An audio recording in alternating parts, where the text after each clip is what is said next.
Bonjour, bonsoir et bienvenue à Droit des réponses. Droit des réponses est votre magazine dominical chez Equinox Télévision qui fait le round-up des principaux sujets d'actualité qui ont retenu l'attention de la presse au cours de la semaine qui s'achève. Et cette semaine, la presse est beaucoup intéressée aux querelles de chiffonniers entre des services de l'État à cause des travaux d'urgence sur la route du Pape, ce que le journal Le Messager a appelé la profanation de la route du Pape.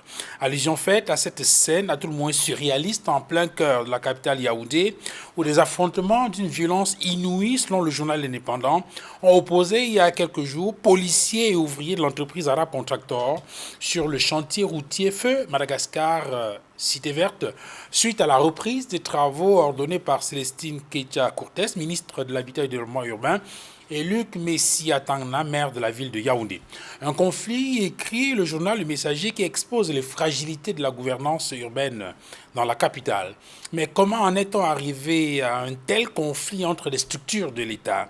Qui a outrepassé ses pouvoirs? Pourquoi toujours des travaux d'urgence? N'est-ce pas là la face visible du déficit de planification et d'une gouvernance tatillonne dénoncée au quotidien par l'opposition? Parlant justement de cette opposition, elle a encore élevé la voix cette semaine. Cette fois-là, c'était à l'hémicycle. Le quotidien La Nouvelle Expression nous apprend que les élus de l'opposition sont montés au créneau à l'Assemblée nationale pour accuser le gouvernement de trafiquer le calendrier électoral. Elle soutient cette opposition que les raisons évoquées pour proroger le mandat des députés ne tiennent pas. Jean-Michel Nitieux est allé plus loin en soutenant que l'Assemblée nationale actuelle est illégitime et ne saurait procéder à quelque modification de la Constitution que ce soit. Avec finalement l'adoption puis la promulgation de cette loi prorogeant le mandat des députés, le calendrier électoral vole en éclats, écrit le journal Émergence. Pour ce canard, cette prorogation ne se limite pas à un simple ajustement technique. Il y aurait donc d'autres raisons qui ne soient donc ni techniques ni logistiques, encore moins financières. Mais alors lesquelles? La peur pour le RDPC de repartir aux urnes après les déboires d'octobre 2025. Qui a peur d'aller aux élections? L'opposition ou le Rassemblement démocratique du peuple camerounais, le parti au pouvoir qui fête d'ailleurs ses 41 ans. Sinon, pourquoi ont-ils insisté là-bas au RDPC au cours de la célébration de ce 41e anniversaire sur la remobilisation? Pourquoi remobiliser? Le parti a-t-il été sonné au cours de la présidentielle d'octobre dernier? Toutes ces questions et bien d'autres constitueront la toile de fond de cette émission de droit des réponses de ce dimanche 29 mars 2026. Convié au débat cette mi-journée, Serge Pelonana, bonjour. Merci, cher monsieur, d'être là. Vous êtes le porte-étendard du RDPC sur cette scène, cette mi-journée. Le RDPC, c'est le Rassemblement démocratique du peuple camerounais, c'est le parti au pouvoir au Cameroun. Merci infiniment d'être là. Merci également à vous d'être là, Dr Barista Kamwa Limen, merci. Vous êtes avocat au barreau du Cameroun, vous êtes d'ailleurs auteur d'un livre qui vient de paraître il y a quelques semaines maintenant. Merci infiniment d'avoir accepté de venir échanger avec nous dans le cadre de cette émission. Bien sûr, il est là tous les dimanches, c'est Edmond Kamgia, journaliste, éditorialiste à la Nouvelle Expression, consultant sur droit des réponses. Merci, cher monsieur, d'avoir accepté d'être là ce dimanche encore pour éclairer l'opinion sur les sujets d'actualité en débat cette mi-journée. Et je termine avec Maître Dieudonné Tédissé. Bonjour, cher maître, merci d'être là. Vous êtes avocat au barreau du Cameroun, vous êtes également homme politique, président d'une formation politique, et merci. Et c'est avec vous que je voudrais commencer tout de suite, Maître Tédissé, sur cette actualité qui a défrayé la chronique, qui est d'ailleurs qui a fait le tour de la toile. Il s'agit de ces affrontements qu'on a observés il y a quelques jours, je crois que c'était vendredi, il y a une semaine et demie maintenant, sur la toile. Il s'agit de cette rixe, je reprends là les termes du journal indépendant, une scène surréaliste, c'est ce que le journal dit, en plein cœur de la capitale Yaoundé, où des affrontements ont opposé, c'était donc le vendredi 20 mars, policiers et ouvriers d'une entreprise de BTP sur un chantier routier en léthargie suite à la reprise des travaux ordonnés par le ministre Célestine Keïta-Cortès au grand agacement du maire de la ville de Yaoundé, présenté d'ailleurs comme le maître d'œuvre de ces travaux. Qui n'est pas dans son rôle, maître Tédissé? Merci pour l'invitation. Je voudrais commencer à rectifier. Je suis juriste conseil, je ne suis pas encore inscrit au grand tableau. D'accord. Donc du coup, relativement à votre question, bonjour à vos téléspectateurs. Qui n'est pas dans son rôle? le ministre est dans le rôle de veiller à ce que les travaux soient effectués. Maintenant, voyez-vous, Duval, nous appréhendons cette préoccupation qui a été posée comme étant une cacophonie de plus. Le ministre Ketia Cortés est le ministre de la ville et de l'urbanisme. Ça veut dire qu'en réalité, elle peut le plus, elle peut le moins.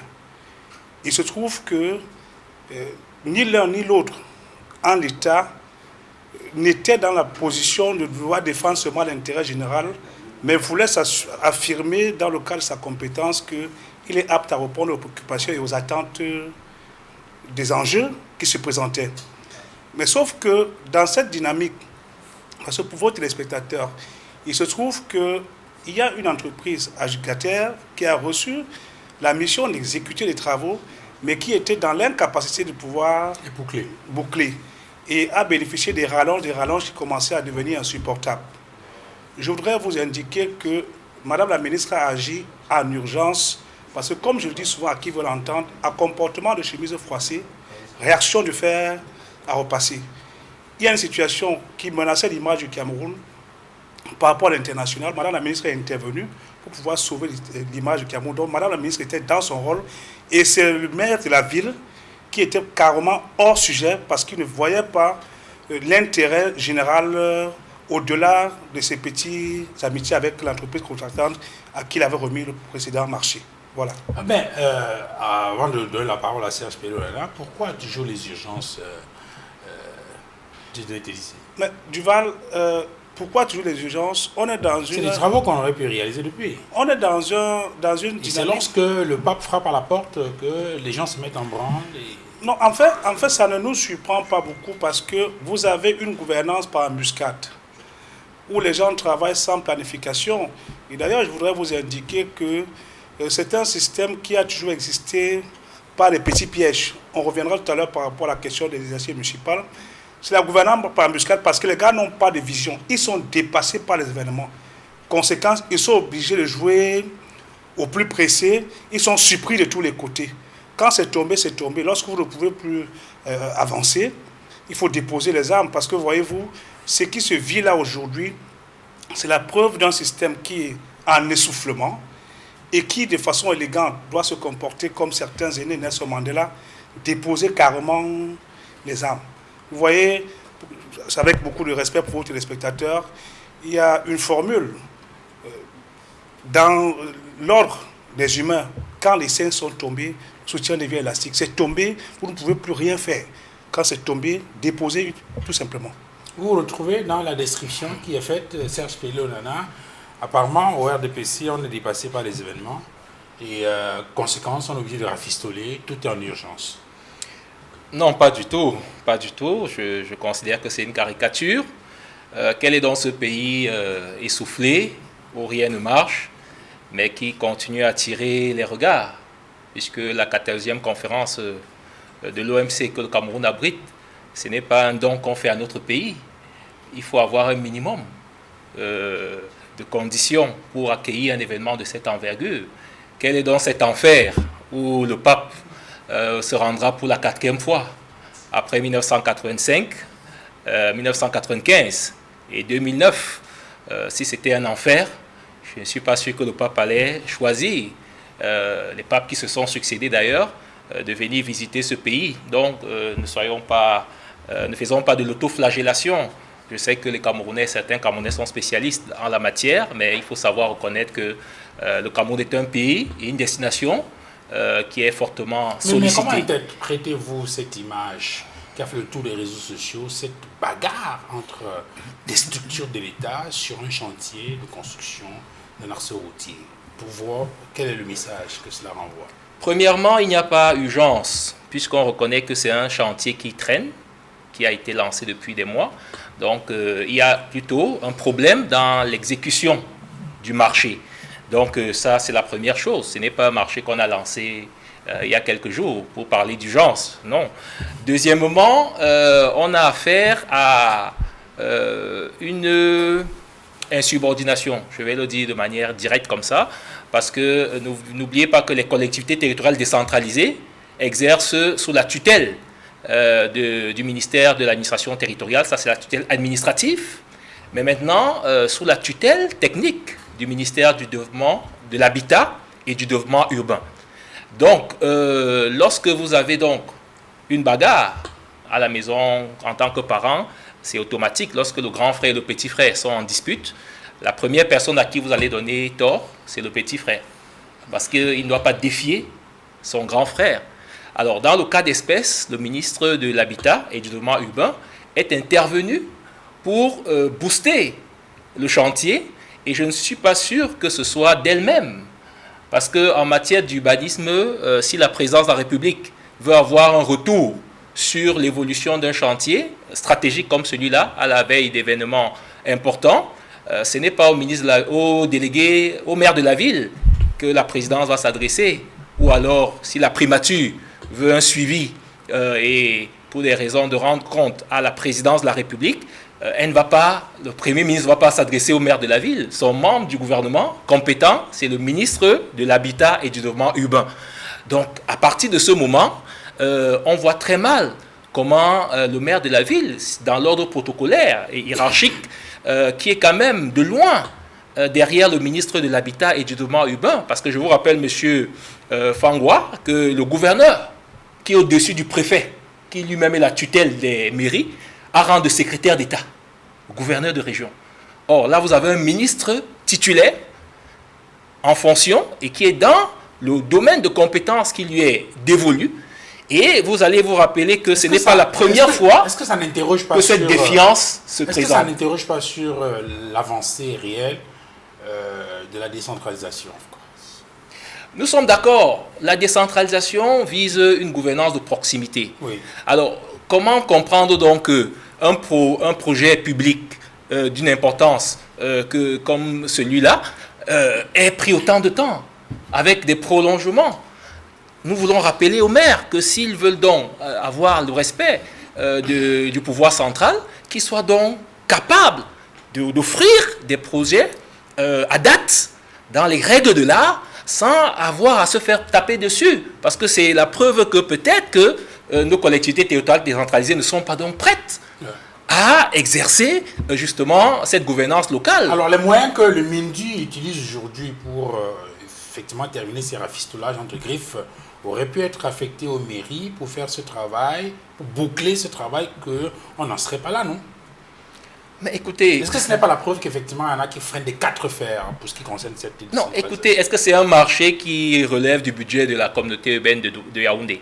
C'est un marché public qui a été lancé. Il y a eu un opérateur, un prestataire, et il y a l'exécution qui doit suivre.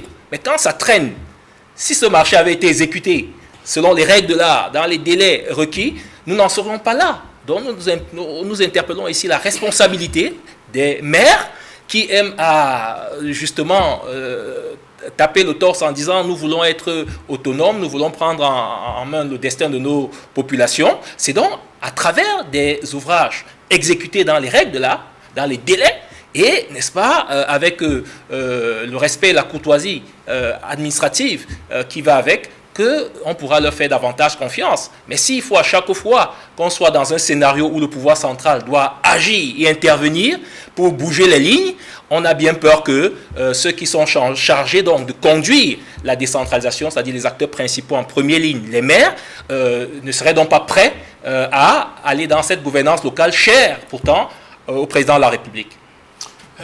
Quelle est votre analyse sur cette question, Dr Barista Kamwa? Est-ce que ce qu'on a vécu ne traduit pas un problème de déficit de planification, un problème de malgouvernance? Oui, Duba, je vous ai dit plusieurs fois que notre pays n'est pas du tout gouverné. Ça, ce sont des preuves que rien ne va pas. Dans plusieurs reprises, je vous ai dit que lorsque vous voyez des poubelles partout dans la ville, ça démontre à suffisance que l'État ne fonctionne pas. Il y a des petites indications comme celle-là. Et je voulais tirer l'attention de mon co-panéliste que quand Jésus-Christ est venu sur terre, il n'est pas venu pour les chrétiens. Il est venu pour des pécheurs. Donc quand le pape vient chez nous, Il vient pas au paradis. je ne crois pas qu'il part au paradis. Ils savent que nous avons besoin, Cameroun a besoin d'être, de se conformer avec Dieu, je crois. Deuxième chose, vous parlez de deux personnes de RDPC, soit le ministre, soit le maire sont de RDPC. Qu'est-ce qui n'a pas marché entre eux? Et quand vous regardez la scène, qui était violent? Qui a poussé, qui a cassé la porte? Est-ce que dans une république normale, le ministre doit se comporter comme ça? Quelle est cette frustration qui peut animer, qui peut pousser le ministre à agir à cette façon? Deuxième chose, quand vous parlez, vous jetez cet tort au maire, ce n'est pas le maire qui paye, ce n'est pas le maire qui finance ce projet. Son bureau n'est pas loin de celle du ministre. Pourquoi tout ce temps le ministre n'a pas intervenu pour voir que les travaux qui ont été lancés soient terminés? Il faudrait qu'on vienne au dernier minute, comme on fait toujours au Cameroun, que le pape va venir, il faut qu'on démontre que nous ne sommes pas en enfer, on demande un peu de paradis. C'est faux, nous sommes dans l'enfer. Voilà la vérité. Et je vais vous dire, c'est très clair que nous n'avons pas, ce pays n'est pas planifié. On se lève le matin, on attribue un contrat à quelqu'un, la personne, c'est lui qui cherche d'abord son argent pour préfinancer. Et lorsqu'il revient pour réclamer son argent, on tourne à gauche, on tourne à droite, ça ne sort pas. Les gens ne sont pas motivés pour faire des travaux qui ont été attribués. Et il n'y a personne, n'est-ce pas, qui voit, qui contrôle, qui supervise que ces travaux soient réalisés. Ce n'est pas aux dernières minutes, un mois de visite de pape, que le ministre va se souvenir qu'il y a une route qui prend trop de temps. Donc, c'est un pays, comme je vous dis, Duval, ça démontre à suffisance qu'il n'y a pas la coalition entre l'État, des ministres et des autres administrateurs. Le public ne devait pas servir cette image que nous avons vécue, n'est-ce pas, que le ministre vienne jusqu'au point où on casse la porte, on bavarde, non, on n'a pas besoin de ça. Donc, s'il vous plaît, le pape ne vient pas au paradis. Est-ce que ce n'est pas aussi une marque je vais dire ça comment, de patriotisme qui surabonde des Camerounais, des compatriotes, se rendant compte qu'il y a des situations complexes, veulent absolument trouver une solution à cela? Est-ce qu'on ne pourrait pas interpréter ça de cette façon aussi? Parce que on peut se dire que le maire ou la ministre sont préoccupés par la situation, et donc c'est ce patriotisme débordant qui les amène à agir un peu avec la passion. Duval, je dis d'abord, première chose, à quel moment elle agit? Quand on agit quelques semaines avant l'arrivée du pape, on dit la motivation n'est pas du bien du Camerounais. Voilà la première chose. Cette motivation, c'est de présenter notre Cameroun, de tromper la pape, que le pape qui vient, que voici un pays tout organisé, il y a la route. Est-ce que c'est maintenant qu'on devait faire des routes quand quelqu'un nous rend visite? Non. Ces routes d'abord est pour le Camerounais, pas pour... Maintenant, même à Bamenda, ils sont partis refaire l'aéroport, toutes ces choses. Pourquoi? Il ne faut pas... Il faut que le gouvernement fasse des choses à l'intérieur des Camerounais d'abord. D'abord. Et le ministre, comme je vous ai dit, elle est là depuis. Elle est à Yaoundé, là où il y a des poubelles. Je n'ai pas vu cette énergie qu'elle a exhibée ces jours-là pour enlever des ordures. Donc, pour moi... Elle a organisé les états généraux. Il faut organiser ça pour ramasser les ordures du Val. Donc, je vous dis, il y a des petites indications qui montrent que le gouvernement est étouffé. Il ne peut rien faire. Des ordures qu'on voit dans les quartiers, même au capital. C'est une mauvaise indication que ce pays ne va pas. Il y a des autres indices que vous pouvez nommer, tout ce qui concerne que le chef de l'État lui-même doit être là. Comme le Higher Judicial Council. Oui, ne marche pas. Oui. Alors, Edmond Kamgia, quelle analyse que vous en faites? C'est quoi qu'on observe dans la préparation de la visite du pape C'est le visage de la malgouvernance, le déficit de planification, comme semble indiquer Maître Kamwa, qui indique qu'on aurait pu le faire longtemps à l'avance sans attendre que le pape sonne ou bien frappe à la porte pour qu'on commence à se mobiliser. Je voudrais d'abord souhaiter un bon dimanche de Pâques à tous les chrétiens. Dimanche de Rameau. De Rameau, pardon. J'anticipais déjà dans l'esprit. Un bon dimanche de Rameau à tous les chrétiens qui nous suivent en ce moment. Effectivement, je suis avec attention le développement de la situation depuis ce que j'appellerais un incident à Yaoundé, dans la capitale. Parce que c'est une image qui n'est pas reluisante pour le Cameroun que nous voulons faire partager aux amis du Cameroun. Ce qui s'est passé, c'est que Madame le ministre de l'Urbanisme et de l'Habitat est intervenue en urgence. Ça, il faut le dire en urgence, parce que le marché attribué à l'entreprise n'a pas été exécuté dans les délais. Voilà d'abord pour les faits. Et dit qu'ensuite, nous sommes dans une situation où le gouvernement nous présente toujours des situations d'urgence. On ne peut pas régler tout en urgence alors qu'on proclame que nous sommes un pays normal dans un pays normal qui vit normalement. Excusez du peu que j'insiste sur l'expression normale. Parce qu'on ne peut pas gouverner pendant tant de décennies et avoir toujours des programmes d'urgence et se retrouver dans des situations où tous les problèmes doivent être réglés en urgence. Quand c'est à l'extrême nord, les inondations, qu'on sait que ça va arriver chaque année, c'est toujours l'urgence. Les projets, c'est en urgence. Parfois des budgets en urgence. C'est pour dire qu'effectivement, il s'agit de la malgouvernance, d'un problème de planification, mauvaise planification. Et pour dire qu'en réalité, on aurait effectivement pu éviter ça si chacun dans son domaine avait fait son travail. C'est-à-dire la mairie de la ville fait ce qu'elle a fait dans les délais. Le ministre de l'Humanité et de l'Habitat supervise dans les délais et rend compte lors des conseils de cabinet qui se tiennent, je crois, mensuellement. Si cela n'a pas pu être fait, s'il y a eu ce déficit de planification, d'organisation, de supervision, c'est que le gouvernement qui nous dirige ne fait pas bien son travail. Et les premières personnes qui en souffrent, c'est d'abord les populations camerounaises, c'est les citoyens, ce n'est pas le pape que nous attendons. Qui vient au Cameroun, je l'ai déjà dit dans une autre émission, sur ce plateau, qui vient comme un grand médecin spirituel pour soigner le Cameroun qui se trouve dans un état de maladie grave, à l'article de la mort. Et là où, c'est dit dans la Bible, là où abonde le péché, abonde également la grâce. C'est pour le bénéfice des Camerounais, pas seulement des chrétiens.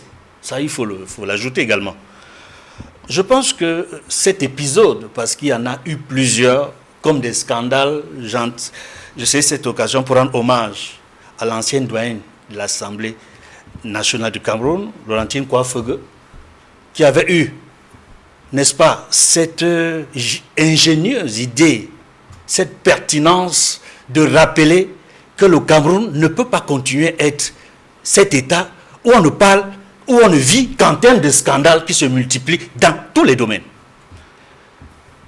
Effectivement, je voudrais terminer ce premier jet en disant que ce que nous venons de vivre à Yaoundé, j'espère que ce sera le dernier épisode.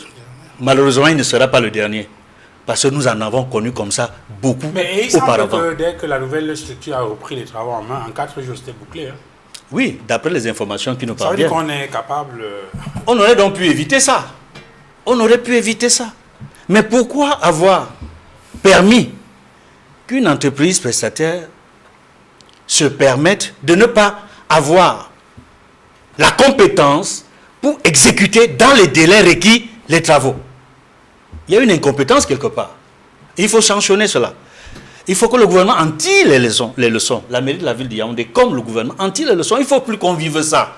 Parce que le Cameroun n'a pas besoin de ça. On a déjà trop vécu des situations similaires qu'il faudrait tourner la page. Et le chef de l'État, je me rappelle, lorsqu'il a prêté serment récemment, il a dit qu'il tend la main. J'imagine qu'il tend la main à tout le monde. y compris aux citoyens, qui sont capables de lui dire la vérité, que ça ne va pas, monsieur le président. Vous avez désigné des gens pour faire le travail, mais s'ils ne font pas bien leur travail, tirez-en les leçons. Vous avez vous-même dit, monsieur le président de la République, le 31 décembre dernier, que dans les tout prochains jours, nous allons former un gouvernement que nous continuons d'attendre. Plus de 3 mois après, ce n'est pas là. Pendant que le pape sera là que vous allez nommer votre gouvernement, monsieur le président de la République. Alors, je le disais, Edmond Kamgia rappelle le contexte. Et le contexte, bien évidemment, c'est l'arrivée, la visite du pape. Et voilà, dans cette mouvance-là, il y a beaucoup de choses qui se disent. D'ailleurs, dans cet événement, dans la préparation de cet événement, certains font le lien avec la décision qui vient d'être rendue par la Cour suprême du Cameroun, qui casse la décision de la Cour d'appel au sujet de l'affaire Sissokou Ayouk Tabé. Il faut rappeler que Sissokou Ayouk Tabé avait été arrêté, c'était au Nigeria, en janvier 2019, je crois, et il avait été jugé et condamné avec 9 autres personnes. Et le 19 mars, donc, il y a d'abord le tribunal militaire qui a rendu une décision, condamnation à perpétuité. Et le 19 mars dernier, la Cour suprême du Cameroun a donc cassé cette décision de la Cour d'appel du centre qui confirmait, il faut le rappeler, donc, cette peine à perpétuité qui avait été infligée à Sissokou Ayouk Tabé, leader séparatiste, avec d'autres personnes. Alors, dont je l'indiquais, en août 2019, le tribunal militaire de Yaoundé les avait condamnés à perpétuité. La décision avait été confirmée par la Cour d'appel et maintenant la Cour suprême, qui est la plus haute juridiction de l'État, a cassé la décision, demandant donc de recommencer parce que les avocats de Sissokou Ayouk Tabé et les autres ont introduit un certain nombre de recours indiquant que le procès ne s'était pas déroulé dans les règles de l'art, que notamment les droits de la défense avaient été bafoués, pour dire ça de façon simple. Alors, est-ce que vous faites le lien avec la venue du pape? Duval, je voudrais d'abord vous indiquer que M. Tabé n'a pas été arrêté, il a été enlevé au Nigeria. Parce que quand on vient vous arrêter, il y a quand même un minimum en termes de règles. Le lien... Oui, mais au Cameroun, ils disent qu'il a été arrêté et extradé. Oui, vous savez, le terme que vous utilisez détermine votre disponibilité à résoudre le problème. Si nous allons faire un lien avec la venue du pape, ce sera un peu vite aller en besogne. Aujourd'hui, nous avons besoin, en tant que Camerounais, de se parler entre nous. On ne résout pas une crise politique de cette envergure en interpellant ceux que l'on considère comme étant des leaders pour les mettre en prison. Et non seulement on a besoin de pouvoir créer une société d'apaisement, en faisant que les décisions de justice reflètent un peu quand même une certaine humanité, mais on a également besoin de faire ce que nous appelons la désescalade. Parce qu'aujourd'hui, la logique de raidissement que le parti de M. Pelé utilise depuis 10 ans n'a donné aucun résultat, sauf à être aveugle. Donc aujourd'hui, le pape arrive, le pape est un leader spirituel. Et donc du coup, nous devons donner des gages d'abord à l'intérieur de ce que nous sommes capables de se parler entre nous et à l'extérieur de ce que le problème n'est pas aussi élevé pour que les Camerounais ne puissent pas se parler entre eux. Vous vous rappelez, il vous souvient qu'il y a un évêque ghanéen qui était à Douala la dernière fois, qui avait demandé au gouvernement du Cameroun d'apporter sa solution de règlement de problème. Comme cadeau au pape. Comme cadeau au pape. Le cardinal Thompson. Oui, et donc du coup, aujourd'hui, il est urgent, par rapport à ce cas de M. Ayouk Tabé, de revoir notre stratégie d'approche pour régler la crise. Parce que, voyez-vous, Duval, on ne peut pas évaluer la grandeur d'un gouvernement dans sa capacité à arrêter ceux qui ne pensent pas comme lui, dans sa capacité à acheter les armes et les munitions pour faire la guerre sur son sol. On évalue la grandeur d'un gouvernement dans sa capacité à réunir les enfants de la République qui ont eu des moments d'incompréhension pour s'asseoir autour d'une table. Et j'ai insisté là-dessus. Tout à l'heure, M. Pelé, quand il prenait la parole, nous a donné l'impression que ce sont ceux qui ne sont pas de leur bord politique qui faisaient le Cameroun bashing, le dénigrement du Cameroun. Mais en réalité, c'est votre parti qui a organisé tout ce bashing. C'est votre parti qui met à Mondiovision la République gestion spectacle embuscade. Et pour chuter là-dessus, Duval, je voudrais vous faire observer qu'en temps normal, pour un pays sérieux, on n'a même pas besoin d'un gouvernement qui passe son temps à faire le saupoudrage des routes. Parce que nous pensons qu'on aurait pu gérer les problèmes de route sans que Mme Lamindu et le maire de ville ne soient dans le spectacle désolant que nous avons vu, en gérant les routes, les voiries en BOT et en gérant nos routes nationales en BOT, le Build, Operate and Transfer. En termes simples, Duval, nous voulons une route, ou bien nous voulons faire la voirie. Un opérateur construit à ses frais, dans le dimensionnement que l'État donne, l'État ne le paye pas. Il se fait payer par un certain nombre de prélèvements que ceux qui utilisent la route, ça s'est toujours fait dans tous les pays. Et vous verrez que désormais, on n'aura plus de problèmes de prolongation des délais, parce qu'en réalité, le fond du problème, c'est que l'avenue du pape va engranger beaucoup d'argent pour les gestionnaires de crédit. Le fond du problème, c'est que les gens ont, comme on est dans une sorte de gombocratie, là où chacun a un intérêt particulier dans un marché public. Vous avez dit quoi? La gombocratie. On est dans une sorte de gombocratie où chacun a un intérêt particulier. Il sort le muscle lorsqu'il a un intérêt assez fort.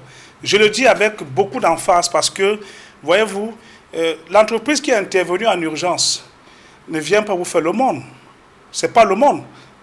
Quand vous allez ressortir les factures que les caisses publiques vont payer en retour, vous allez avoir la sueur froide. Et nous mettons ici le ministre, on met le ministre des Villes. Il y a un ministère qui est toujours caché là derrière, mais qui en réalité est même la cause de tous les problèmes. Le ministère des Finances. Pourquoi on ne paye pas dans les délais? Pourquoi les prestataires doivent venir faire des marchés, déposer les factures, attendre, tourner les 10%, les 15%, pour qu'on en soit appelé les gens? Il est temps qu'on se mette sur la table, on pose nos vrais problèmes, et on se dit ça face à face encore nous taxes de Cameroun batching ou de dénigrage du Cameroun.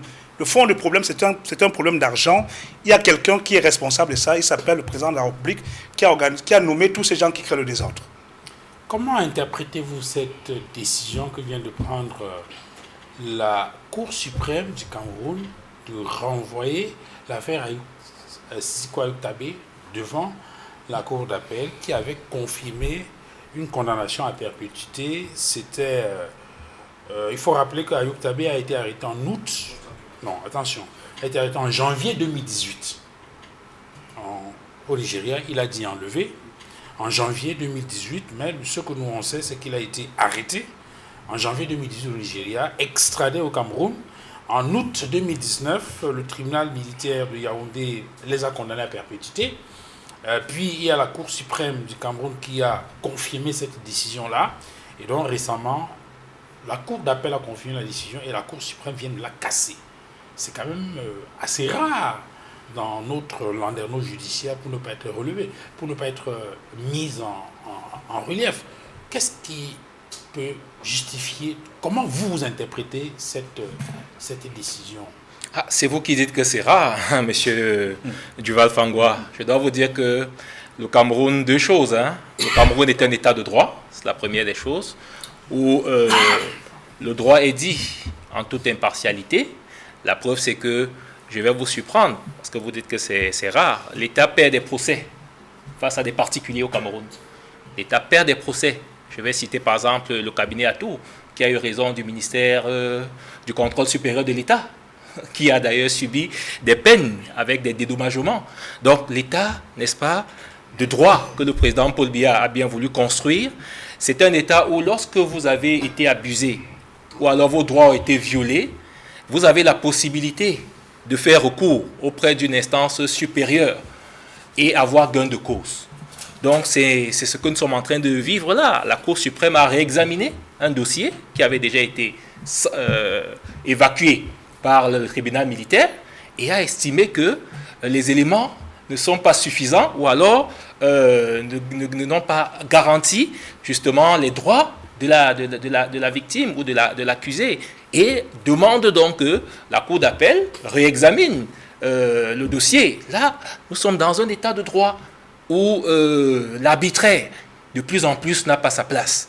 Deuxième chose, M. Duval Fangwa, c'est la séparation des pouvoirs.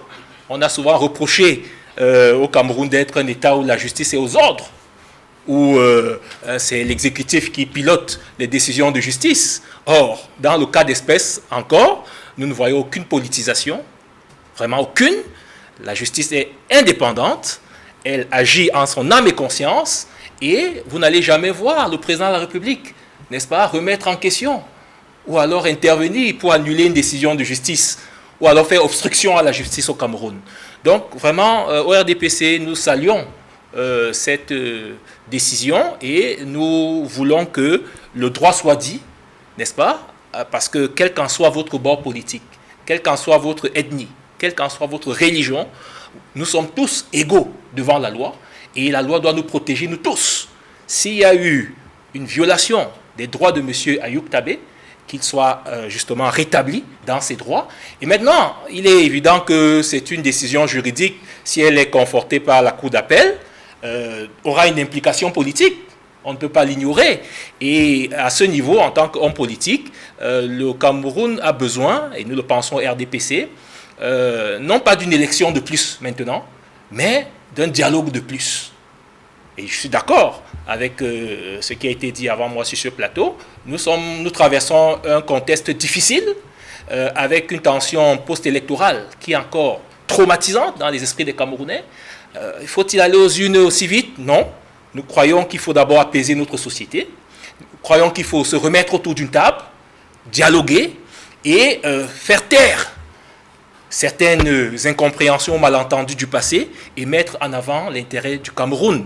Voilà pourquoi nous saluons cette décision, parce qu'elle montre aux yeux du monde que le Cameroun est une démocratie où la séparation des pouvoirs est garantie, et nous espérons qu'il y ait des implications politiques allant dans le sens de stabiliser nos régions en crise, notamment la zone anglophone, parce que le Cameroun a besoin de paix pour consolider ses objectifs de développement. C'est donc, on peut dire, une décision politique, Dr Barista Kamwa-Limene. Non, je ne crois pas. Je commence d'abord à féliciter mes Oui, mais parce qu'il confrères. dit que si cela est confirmé, l'impact politique sera positif. Non, moi je ne regarde pas ça en tant qu'une affaire politique. Je crois que des avocats, mes confrères qui sont dans le dossier, ont bien fait le travail. Il y avait plusieurs violations et ils ont resté sages tels que nous sommes, et la décision a été annulée. Donc, moi je crois que lorsqu'on devient magistrat au Cour suprême, c'est le plus grand titre qu'un magistrat peut avoir.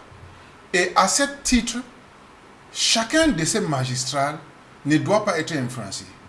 Donc je me dis par contre que au tribunal militaire, il y a eu, n'est-ce pas, il y a eu l'influence de l'État, parce que lorsque vous regardez même la façon que Ayoub Tabé et les autres ont été enlevés au Nigeria, il est clair, il est évident que l'État a été impliqué. Et lorsque l'État est impliqué, c'est la politique. Donc il n'y avait aucun mandat, ils n'ont pas suivi la procédure pour extrader. Et donc, on ne peut pas dire que l'État n'était pas impliqué fortement lorsque ces gens-là ont été arrêtés. La même chose au cours d'appel. Au cours d'appel, des magistrats au cours d'appel cherchent à entrer au Cour suprême. Et donc, ils sont susceptibles d'être influencés. Mais voilà la vérité. Tout le monde, tous les magistrats rêvent un jour d'être au Cour suprême. Et lorsque on est au cours d'appel, certains disent, ok, même si je rentre maintenant, j'ai fait une carrière, mais des autres vont aller au cours suprême. Et lorsque donc vous arrivez dans le cours suprême, je crois que vous êtes là vous êtes satisfait et vous n'attendez plus aucune nomination ou aucune une autre, je ne sais récompense. Pas. Oui, récompense. Donc je crois plutôt que mes confrères ont beaucoup œuvré et que des injustices et que la loi a été dite. Donc, je crois que l'État va comprendre finalement que lorsque il y a illégalité, à un niveau, le Cour suprême va statuer contrement. Donc, moi, je félicite des avocats, je félicite des juges au Cour suprême, et je dis ça doit être un début pour sonner, pour informer l'État que des magistrats peuvent faire le travail. Si on dit aujourd'hui que c'est parce que le pape vient qu'on a dit au magistrat, ça veut dire vous rendez des avocats comme s'ils n'ont pas fait leur travail, vous rendez des magistrats comme des marionnettes. Oui, donc je ne crois pas. Je crois que le fond de ce dossier était illégal et que la Cour suprême a dit la loi. Et que de ce point de vue, il pourrait arriver effectivement que à la fin de la procédure, qu'on estime que, puisque sur la forme, il y a eu des violations, qu'on décide d'un non-lieu, ou bien qu'on décide carrément de libérer Siko Ayub Tabé et les autres. C'est possible qu'on arrive à une telle décision. Regarde, la loi est très claire. La Cour de procédure pénale est très claire. Lorsqu'il y a violation du droit de défense, c'est la nullité. Voilà la loi, c'est la loi absolue. Absolu. Vous comprenez? Mais dans le cas d'espèce, je suis tellement sûr que l'État ne va jamais accepter tel genre de jugement parce que l'État, on peut poursuivre l'État. Vous comprenez? Donc le juge va juger avec une balance pour ne pas exposer, n'est-ce pas, la faiblesse de l'État. Mais ce que je conseillerais, c'est que la peine, si on doit les condamner, soit équivalent de temps passé en prison pour qu'ils soient acquittés. Ça est raisonnable. Okay. Ça sera très raisonnable. Alors, Edmond Kamgia, cette décision, une décision des juges juste, droit dans leur botte ou de la poudre de perlimpinpin? On ne peut pas parler d'une poudre de perlimpinpin. C'est une décision juste des magistrats qui ont fait leur travail avec méthode à la Cour suprême. Je voudrais dire qu'on ne devient pas juge à la Cour suprême par hasard. On a fait ses classes. On a un parcours professionnel. Depuis la sortie de l'ENAM, on a fait le tour peut-être des tribunaux dans plusieurs villes du Cameroun et des cours. J'aurais préféré que vous commenciez d'abord à apprécier du travail fait par des avocats. Parce que c'est les avocats, n'est-ce pas, qui plaident le dossier devant le juge, qui lui donne des matériels, n'est-ce pas, pour statuer. Vous avez commencé par les avocats? Non, je veux que lui n'est pas avocat. C'est le sens. Je réponds par rapport à la question qui a été posée. Il n'est pas avocat, il est journaliste. Donc, le journaliste pour nous dire merci au moins. Je n'ai même pas encore terminé. Okay. Donc, j'ai répondu en tenant compte de la question qu'il a posée. Il m'a interpellé d'abord par rapport au magistrat. Donc, voilà ce que je dis pour les magistrats. Et je dis pratiquement la même chose pour les avocats qui défendent Ayub Tabé Sisiko et ses camarades. C'est un travail méticuleux. Je crois même que c'est un travail qui mérite des félicitations. Parce qu'à ce niveau, pour ce type de dossier, où quelqu'un ou des compatriotes ont été enlevés, se sont retrouvés au Cameroun, ont été condamnés à une peine aussi lourde que la Cour suprême. Se rendre compte que le droit n'a pas été bien dit. La décision n'a pas été conforme au droit. Je ne rentre pas dans les détails, je résume.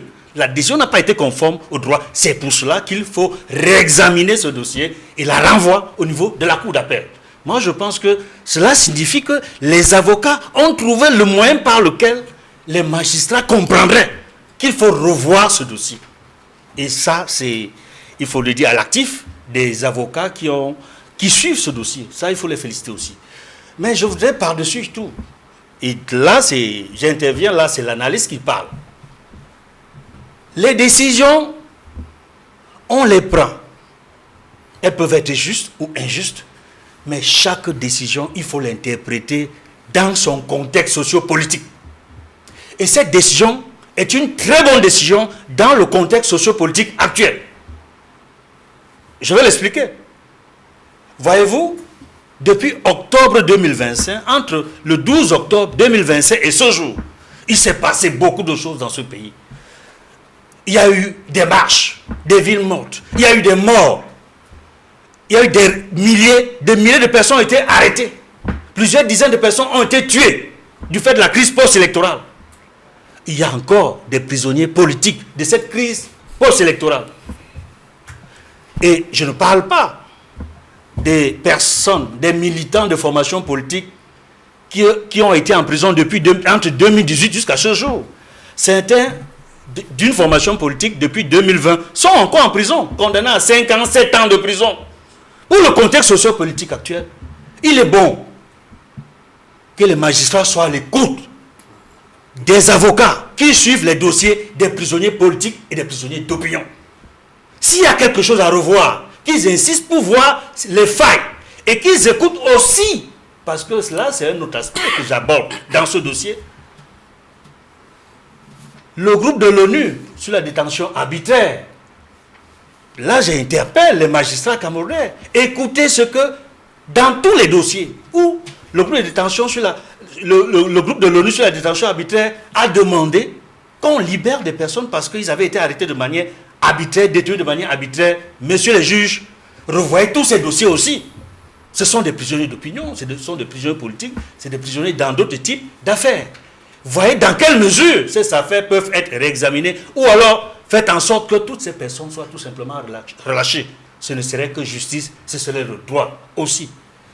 Donc quand je parle du contexte socio-politique, je rappelle tout ça, les aspects politiques, mais également les aspects des événements que nous sommes en train de commencer à connaître. Nous venons de vivre, n'est-ce pas, un sommet important. L'OMC, l'Organisation mondiale du commerce. C'est une grande tribune, c'est un grand moment pour un pays qui accueille un sommet comme celui-là. Et il faut que le pays soit dans une situation de stabilité, soit en paix avec lui-même, en paix face à la communauté internationale. Parce que je vous dis, si le Cameroun était totalement chaotique, ce sommet n'aurait pas pu se tenir au Cameroun, aurait pu se tenir dans un autre pays, ailleurs. Donc faites en sorte, faisons en sorte, là c'est une interpellation au gouvernement camerounais, faisons en sorte que même ce début d'accalmie que nous connaissons, même ce semblant de paix que nous sommes en train de revivre, continue. Mais pour cela, il faut que la justice soit dite dans toutes les affaires, que les affaires soient équitables. Est-ce que c'est cet environnement-là qui pourrait aussi justifier le report des consultations électorales? Il faut rappeler que cette semaine, on parle d'une loi qui a été adoptée à l'Assemblée nationale et promulguée par le président de la République et qui proroge le mandat des députés du 31 mars jusqu'au 20 décembre. Il y a un certain nombre de raisons qui ont été évoquées, des raisons logistiques, des raisons financières, mais lorsqu'on vous écoute, dans le développement que vous faites, vous répondez peut-être à la question du journal L'Émergence, qui dit que cette prorogation de mandat ne se limite pas à un simple ajustement technique. Ça veut dire qu'il y aurait aussi un environnement défavorable pour une consultation électorale à l'instant et qu'il faut laisser le calme s'installer durablement avant de procéder à une élection. Est-ce que c'est ce que vous dites? Seulement par rapport aux élections, au report, à la prolongation du mandat des députés, je ne partage pas cet avis. Parce que là, il s'agit plutôt d'un report lié à des arguments politiciens. Oui, parce que dans les motifs, dans l'exposé des motifs, deux raisons avaient été évoquées. Il fallait trouver, je veux dire qu'il y avait des difficultés financières, et l'autre était lié aux difficultés logistiques, c'est-à-dire qu'il fallait donner le temps à Elecam de pouvoir se refaire. Et d'ailleurs, on a écouté le directeur général d'Elections Cameroun, dans une récente sortie, indiquer qu'elle a besoin de se parfaire par rapport aux dernières consultations électorales. Et on a également appris qu'il y avait certains sites ou certains bureaux d'Elecam qui avaient été vandalisés et qu'il faut laisser le temps à cette structure-là de pouvoir mieux s'organiser pour avoir des élections qui soient meilleures, je veux dire, qui soient mieux organisées que celles qu'on a eues en octobre 2025. Est-ce que tout cela, mis dans le panier de la prorogation, ça tient? Non, j'insiste, c'est non. Argument financier, non. Le temps est là quand pour refaire la logistique, tu dis non. Parce qu'ils ont toujours les budgets nécessaires lorsqu'il y a des élections.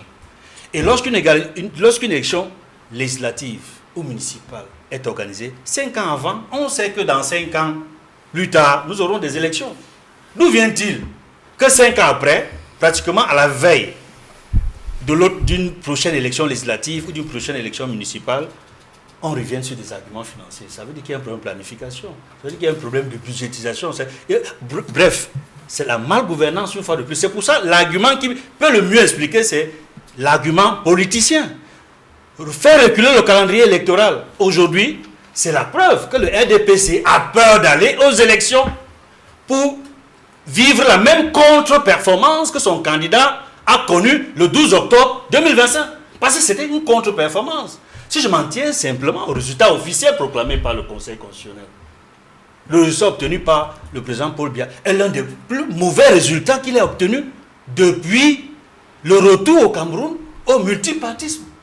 La dernière fois qu'il a eu un résultat presque semblable, c'était en 92, lorsqu'il a affronté ni John Frundi. Et on connaît le contexte dans lequel les élections là s'étaient déroulées et les conséquences de la crise post-électorale de 1992. Ni John Frundi avait été embastillé, état d'urgence dans le nord-ouest à Bamenda, sa maison avait été encerclée. Et voyez-vous, si ni John Frundi n'avait pas dit que je ne veux pas prendre le pouvoir sur le cadavre des Camerounais, le Cameroun aurait basculé en 1992. Voilà, c'est pour cela que je dis, c'est un argument totalement politicien. Le RDPC a peur d'aller aux élections, a peur de se retrouver sans majorité au Parlement, sans majorité à l'Assemblée nationale, sans majorité dans les communes du Cameroun. C'est ça qui est la vérité. Je donnerai la parole tout à l'heure à Serge Pellola pour nous dire si effectivement le RDPC a peur et que si, pour savoir si c'est ça qui justifie, n'est-ce pas, cette prorogation, parce qu'on accuse justement cette initiative gouvernementale de vouloir favoriser le RDPC qui n'a pas encore refait toutes ses forces après les difficultés d'octobre 2025. Serge Pelé répondra là-dessus. Mais je vais revenir sur cette question de prorogation. Dieudonné Tédissé. Edmond a évoqué un certain nombre de raisons qui pourraient justifier cette prorogation, qui sont essentiellement politiciennes et qui n'ont rien à voir avec l'exposé des motifs qui accompagnent le projet de loi qui a finalement été adopté et promulgué par le chef de l'État. Les députés, eux aussi au Parlement, notamment les députés de l'opposition, se sont opposés, ils ont crié leur colère face à cette prorogation-là.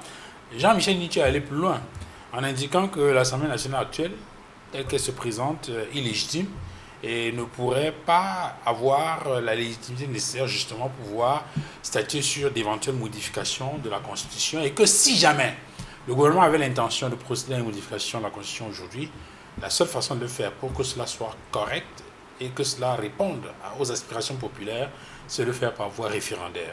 Il pousse le bouchon trop loin. Non, il est plutôt constant avec lui. Voyez-vous, Duval, nous avons un pays qui a construit. Et ce pays qui a construit doit éviter d'avoir des gens qui sont spécialistes de la flagornerie, la diversion. On a aujourd'hui un système, j'étais très souriant quand M. Pelé a dit que le pays a des difficultés, c'était mieux de repousser les élections. Je serais assez content que le député de son département dure 99 ans. Comme ça, on est sûr que lui n'aura jamais l'ambition. Bref, pour faire sérieux, Duval, du point de vue de la légalité, l'article 170, paragraphe 2 du Code électoral permet cette prorogation. Tout à l'heure, vous avez posé la question concernant la légitimité. Il faut noter que tant que vous avez une légalité sans légitimité, vous êtes comme un roi sans fauteuil, sans trône. Aujourd'hui, il n'échappe à personne que nous sortons d'une crise post-électorale où il y a eu un fossé profond entre les aspirations profondes du peuple camerounais et la classe politique qui nous dirige. Et il n'échappe à personne que ceux qui sont là aujourd'hui, comme élus, conseillers municipaux, députés, ont atteint un degré abyssal d'illégitimité avec ceux qui les avaient élus. Nous ne voulons pas rentrer dans les joutes de querelles politiciennes, mais nous voulons, dans le cadre d'une émission aussi éducative que la vôtre, poser les bases de la construction d'une grande nation. Et je voudrais me poser sur les épaules d'Edmond pour indiquer qu'au lieu de rester dans des joutes de chapelle, on devra pouvoir penser un Cameroun qui va au-delà des hommes qui les incarnent. Avant nous, il y avait le Cameroun. Pendant nous, le Cameroun, après nous, le Cameroun. Le parti qui nous dirige ne peut pas prendre en otage toute une grande nation comme celle-ci. Puisqu'il dit qu'il y a beaucoup de plaies qu'il faut penser et qu'il faut s'assurer que le pays s'apaise. Puisqu'il faut que le pays s'apaise, asseyons-nous autour d'une table, revisons les lois et neutralisons le président de la République, tant au niveau de la justice qu'au niveau du calendrier électoral.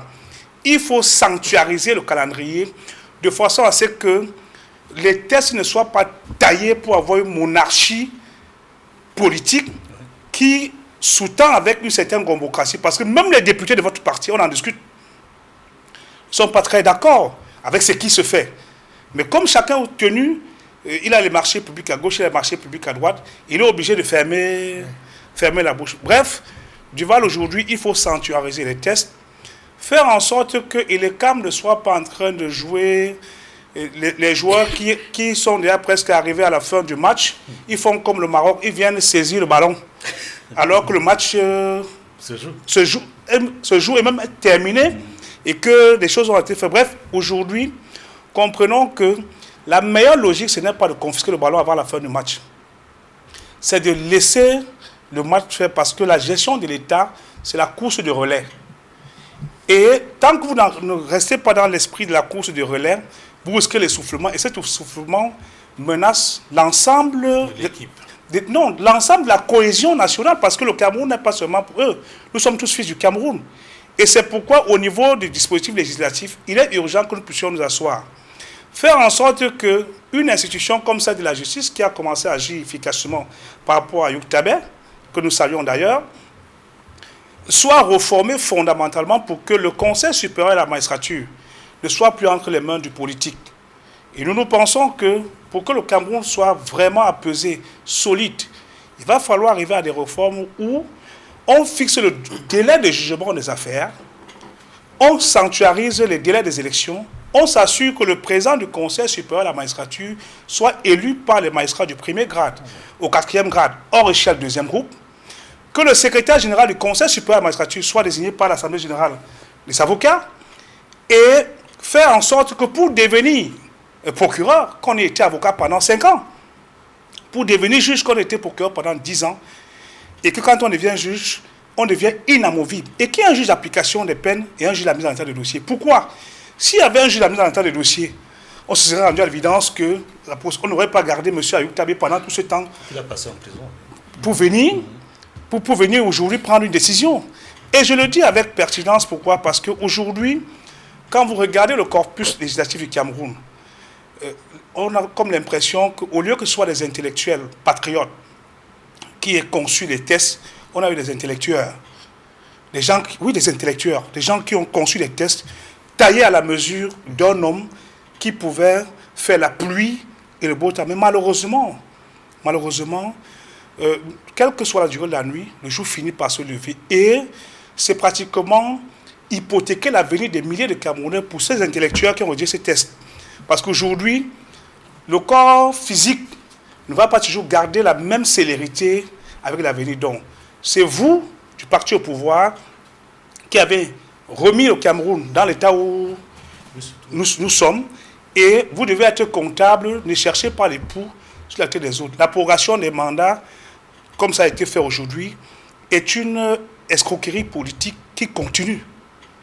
Et cette escroquerie politique ne joue pas en votre faveur. Parce que si le président de la République a eu du haut de son grand âge l'avantage de faire l'unanimité dans quelques régions du Cameroun, vous autres qui êtes ses fidèles disciples ou bien créatures, le peuple du Cameroun ne vous fera pas le petit cadeau, parce qu'il y a le dernier sursaut de Bantou qui dit que quand un vieux est tombé, on ne rit pas. On l'encadre avec le paille. Mais vous, on ne va pas vous encadrer parce que vous êtes responsable de tout ce que nous traversons. Il a parlé des prisonniers politiques. Est-ce qu'on résout une crise politique en prenant ses adversaires pour mettre en prison? Est-ce qu'on résout une crise politique en faisant qu'on soit dans une situation d'embuscade permanente? Est-ce qu'on résout une crise politique en faisant que le président d'un parti politique soit en même temps chef de l'État et jongle les tests au gré des circonstances et nous avance des arguments du type financier quand ça arrange, du type logique quand ça ne l'arrange pas? De grâce, nous avons un pays qu'on nous a légué dans l'esprit des pères fondateurs du Cameroun. Sachons que le Cameroun restera, mais nous passerons. Et nous sommes nés tous Camerounais, nous vivrons Camerounais et nous mourrons Camerounais. Serge Pelé-Onana, est-ce que le RDPC a peur des consultations électorales? Non, pas du tout. Pas du tout. Le RDPC n'a jamais eu peur d'ailleurs, puisque le président de la République l'avait dit, il voudrait qu'on retienne de lui quand il ne sera plus là. celui qui a apporté la démocratie et la prospérité à son pays. Donc, nous venons de saluer une décision de justice. Il y en a plusieurs qui démontrent que nous sommes une démocratie qui se modernise, qui grandit, peut-être pas au rythme que le souhaite tout le monde, mais les faits sont implacables. On a des analystes politiques qui soutiennent que le RDPC a été sonné par l'élection présidentielle d'octobre 2025 et a donc besoin de temps pour pick up his pieces, comme disent les anglophones.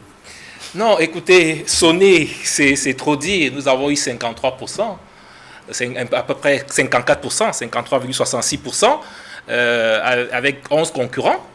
Le deuxième est venu avec 35, un peu plus de 35%. Donc, vous voyez que ce n'est pas une victoire qu'il faut négliger. Surtout qu'on ne vendait pas cher la peau de notre candidat. On estimait qu'il est fini, qu'il ne gouverne plus. Il gère par procuration. Le pays, c'est l'enfer. Je dois préciser au passage que Jésus n'est venu qu'à visiter le monde une seule fois. Il n'est pas venu 4 fois.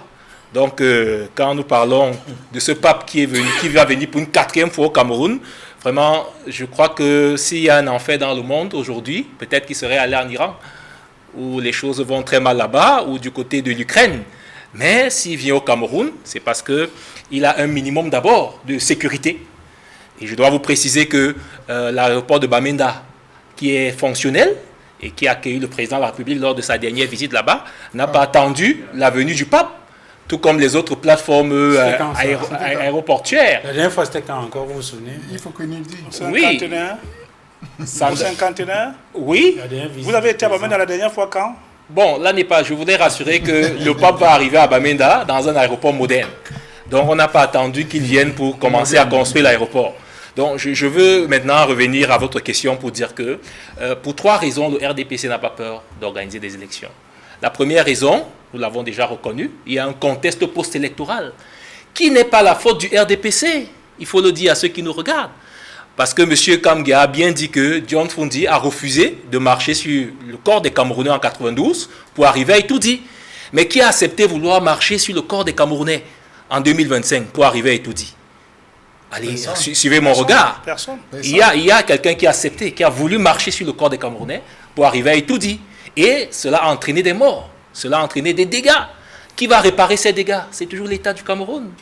Qui dédommage ces familles qui ont perdu des proches par balles perdues, alors calmement assis chez eux? C'est le RDPC qui a provoqué cela? Ce n'est pas le RDPC. C'est ceux qui ont refusé d'admettre leur défaite.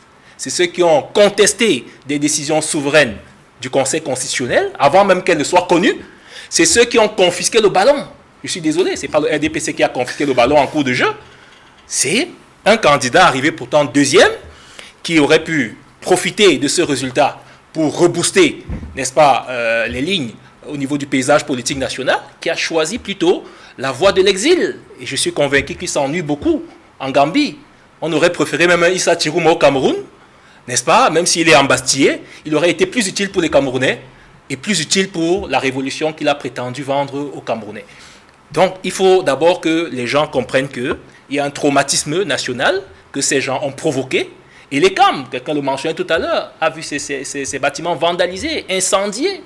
Et les CAM même n'est pas psychologiquement prêt à organiser les élections, même si on leur donne beaucoup d'argent. Il y a un traumatisme psychologique. Ça ne s'achète pas. Maintenant, deuxième raison, M. Fangwa, il y a un projet de redécoupage territorial de notre pays. Si cette hypothèse de redécoupage territorial est effective, on peut se retrouver dans un schéma où on a peut-être 15 départements au lieu de 10, comme c'est le cas aujourd'hui. Les régions. On peut avoir peut-être, je ne sais pas moi, 15 régions, pardon. On peut avoir peut-être 370 départements, etc. Arrondissement. 370 arrondissements, je vous en prie, et plus de départements. Ça va demander plus d'élus. Ça va demander plus d'élus, aussi bien à l'Assemblée nationale qu'au niveau des mairies.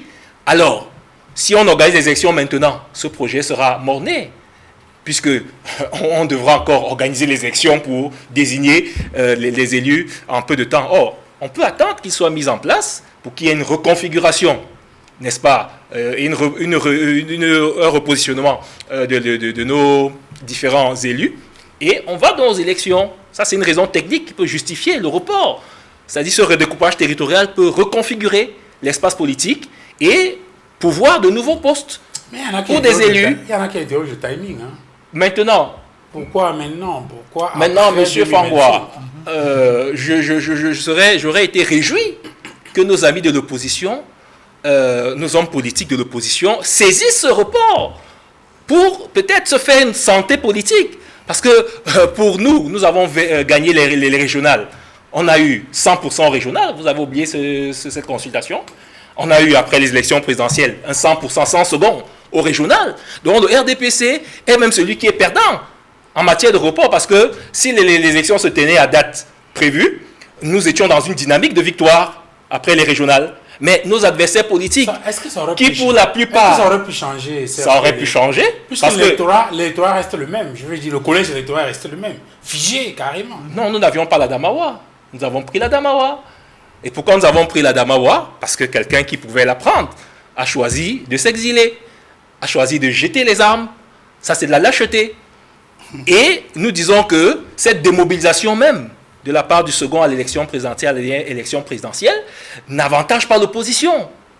Avec certains leaders d'opposition qui sont attendus au gouvernement, qui le souhaitent d'ailleurs, pour participer, bien sûr. Oui, qui ne le cachent même plus. Donc, s'il fallait être opportuniste, si le président Paul Biya n'était pas un homme d'État, parce que c'est un homme d'État, à la différence des autres qui sont des hommes politiques, c'est-à-dire qui cherchent le pouvoir, lui, il ne cherche pas le pouvoir. Il exerce depuis des années. Il est un homme d'État. On lui donne. Il est un homme d'État, voilà. Il y a des appels du peuple qui lui demandent. Voilà. Maintenant, au niveau, je vais sortir par là, M. Fangwa, au niveau donc de ce report, nous disons encore que c'est une aubaine pour notre opposition, parce que le report implique plus d'inscriptions sur les listes électorales, le report implique une meilleure réorganisation de l'opposition, parce que nous pensons que pour la démocratie, pour les avancées de la démocratie dans notre pays, on veut des adversaires politiques à la dimension de notre calibre. C'est plus héroïque de gagner avec 53% que de gagner avec 92% tout le temps. Parce que, comme le dit l'adage, à vaincre sans péril, on triomphe sans gloire. Je dois vous dire que s'il y a une élection où le RDPC se sent le plus fier, c'est parce qu'il y a eu match, c'est celle du 12 octobre dernier, parce qu'il a trouvé en face garçon. Alors, s'il fallait aller directement aux élections, si nous sommes des opportunistes, nous aurons plutôt maintenu le calendrier électoral parce qu'il était favorable. Ben, on repart les élections au lieu que des gens qui sont affaiblis, qui ont eu des 1%. Je parle du parti de M. Jean-Michel Nicheux, parce que jusqu'ici, il est du SDF. C'est quand on le présente comme député, on dit député SDF. C'est le SDF qui l'a investi. Donc jusqu'ici, il est du SDF, qu'il a renoncé. Oui, il a abandonné le SDF parce qu'il a créé du trouble, du désordre. Et aujourd'hui, il est le premier à vous dire qu'il veut des élections, alors qu'il n'a même pas pu compétir à l'élection présidentielle du 12 octobre. Donc vous voyez des marabouts politiques comme ça, qui ont pourtant une opportunité à saisir, en se disant, ok, le report des élections peut permettre que nous nous remobilisions, que nous allions inscrire des Camerounais massivement aux élections, et que nous puissions donc aller battre le RDPC avec des coudées plus franches. Mais ils vous disent que non, le RDPC a peur. Peur de qui? Peur de qui, on veut savoir. Est-ce que vous pouvez retirer l'expression marabout politique? Vraiment. Sauf si vous expliquez, parce que j'ai l'impression que la connotation est péjorative. Non, vous vous souvenez qu'en son temps, le président Paul Biya avait parlé d'apprenti sorcier. Oui, quand nous parlons, c'est une métaphore, c'est une figure, pour dire que vous ne pouvez pas avoir des coudées franches pour une échéance, mais vous accusez ceux qui sont bien placés et qui mettent en avant l'intérêt du pays, qui voudraient que le pays se stabilise, s'apaise. Non, ce que je veux dire, c'est que si vous citez le président Paul Biya, vous dites que vous le citez. Oui. Et là, on suppose que vous reprenez ce que lui, il a dit. Oui. Mais là, vous avez dit marabout politique. Moi, ça sonne mal dans mon oreille. Oui, bon, quand nous disons marabout, nous assumons. C'est-à-dire, le marabout, c'est celui qui vend du vent. On a des opposants qui vendent aux Camerounais du vent. Et ça se voit, ça se concrétise dans les résultats sur le terrain. Okay. Ils n'ont aucune assise électorale, ils n'ont pas de projet et de programme politique sérieux pour les Camerounais, mais ils vous disent tout le temps, le RDPC a peur, le RDPC ne veut pas aller aux élections, et c'est les mêmes qui ont envoyé les Camerounais dans la rue, n'est-ce pas, qui ont créé le chaos, qui ont voulu créer le chaos dans notre société. Le SDF. Ils font partie des mêmes, puisque tout ce monde-là, quand vous avez suivi M. Fangwa, la crise post-électorale, quels sont ceux qui ont condamné les actions de cette crise post-électorale, ils ne sont pas nombreux. Hein. Quels sont ceux qui ont reconnu la victoire du président Paul Biya? J'ai l'impression qu'il y a un mélange là, je comprends plus très bien. Non, je vous me demandez... J'ai l'impression qu'il y a un mélange parce que tout à l'heure, vous avez dit que Jean-Michel Nietzsche est du SDF. Oui. Après, vous dites qu'ils ont... Il est député SDF jusqu'à présent. Il n'est pas député FCC. Il est député SDF parce que le FCC n'a jamais investi dans une candidature à l'Assemblée nationale. Et l'honnêteté voudrait que, il démissionne de cette fonction-là, s'il ne se reconnaît plus SDF. Ça, c'est l'honnêteté élémentaire. De deux, maintenant, lorsque les élections vont arriver, qu'il boycotte ces élections en estimant que les élections sont illégitimes. Encore. Oui, les élections sont illégitimes, oui. Qu'il les boycotte donc, parce que les élections auraient été illégitimes, puisqu'on les a prolongées, n'est-ce pas, en violation du respect du calendrier initial électoral. Non, il n'a pas dit que les élections étaient illégitimes. Alors, je reviens à vous, Dieu Tédicé. Dans la question de la prorogation du mandat, on a entendu au cours du 41e anniversaire du RDPC, il y a un mot qui est revenu tout le temps. Je vais partager avec vous quelques-unes de certains journaux. Si on prend Info Matin, en 41 du RDPC, le Nyong Ifumu Nord sous le signe de la remobilisation. Cameroun Tribune, réjouissance, vigilance, agilité, le 24 mars. L'ensemble du pays a vibré au rythme du 41e anniversaire du RDPC avec en toile de fond la célébration de la réélection du président national à la tête de l'État en octobre dernier et l'élection de nouveaux dirigeants du Parlement sous la bannière du RDPC. La vigilance et la remobilisation ont également été prescrites en vue des prochaines victoires. On a beaucoup parlé de remobilisation là-bas. Comment vous comprenez remobilisation là? En fait, le mot remobilisation, c'est un mot... Ça veut dire qu'il y a eu démobilisation d'abord? Non. Est-ce que le RDPC a les militants? Pardon? Est-ce que le RDPC a les militants? Vous avez des gens qui défendent des privilèges, qui ont des avantages, qu'ils protègent. Vous parlez de remobilisation ici, Duval. Il faut que le président de la République qui nous écoute sache qu'il est pratiquement le seul militant de ce parti. Les autres, ils sont parce qu'ils ont leur poste de ministre, leur poste de directeur généraux, leurs petits avantages à obtenir.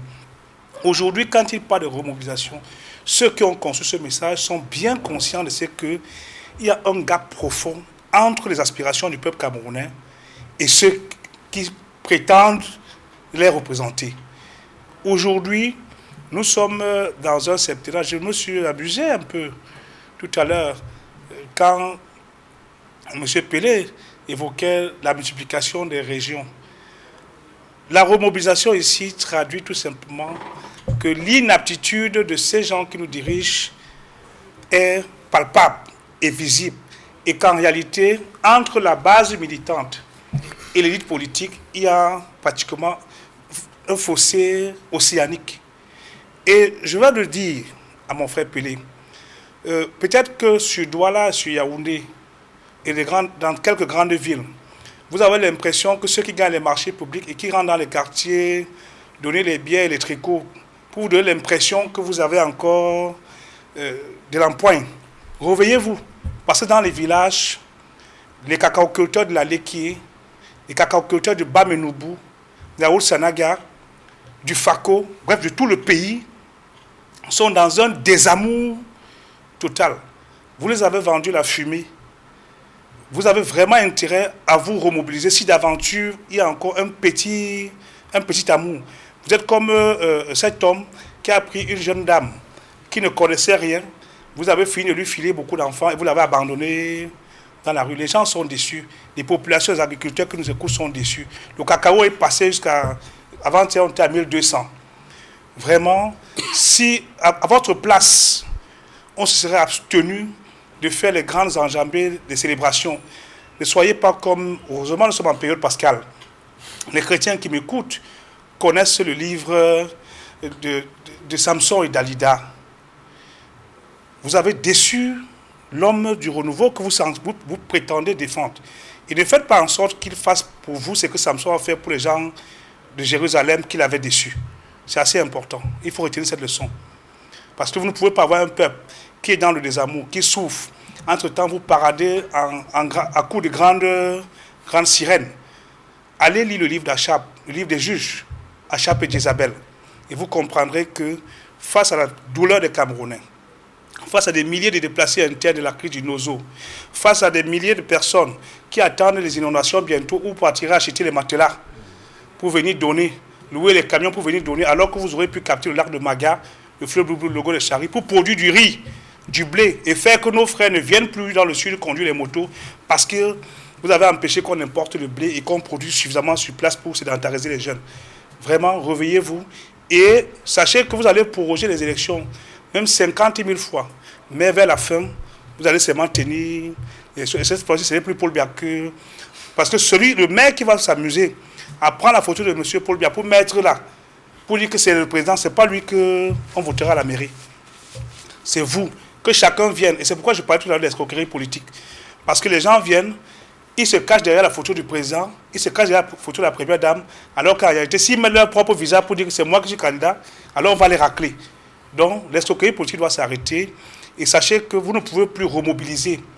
Parce que vous avez eu 53, quelque chose de pourcent, mais en réalité, aujourd'hui, quand vous faites le ratio, vous êtes devenu tonton promesse. Tous les jours, vous promettez, quand les Camerounais ont des vrais problèmes, ça ne va plus passer. Maître Dr Baïsta Kamwa, sur cette question de prorogation du mandat, est-ce que le RDPC a le plus intérêt à ce que ce mandat soit prorogé? Lorsqu'on écoute les uns les autres, on a le sentiment que le RDPC doit refaire sa santé après les difficultés et les secousses d'octobre 2025 à la présidentielle. Je tiens d'abord à vous rappeler que jusqu'à aujourd'hui, malgré le fait que le Cour constitutionnel a prononcé en faveur d'un candidat, il y a beaucoup de personnes qui estiment que ces résultats n'étaient pas... C'est pas la vérité. Il faut reconnaître ces faits. Que ce n'est pas parce que le tribunal a dit ceci que des gens pensent que c'est la vérité. Donc, l'État, les RDPC eux-mêmes comprennent ça. Et la vérité, c'est si on organise élection dans ce pays maintenant, RDPC ne va pas gagner.